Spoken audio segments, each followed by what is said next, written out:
One morning, BunBun woke up.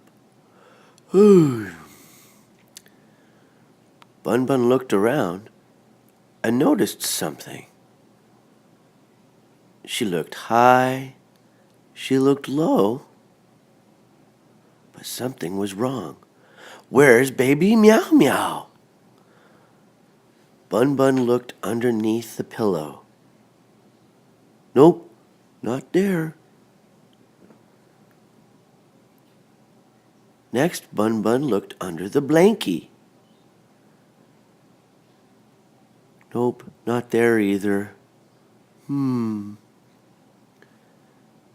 This made BunBun very sad. Next, BunBun looked under the bed. Nope, not there.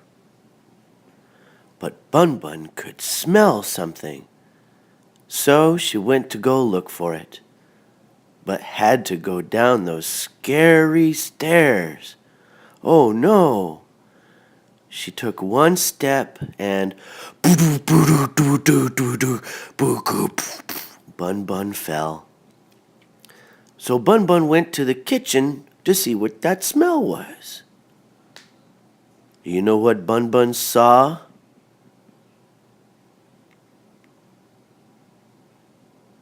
BunBun saw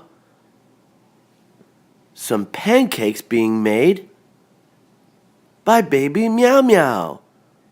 BunBun, I made us pancakes. And so they ate.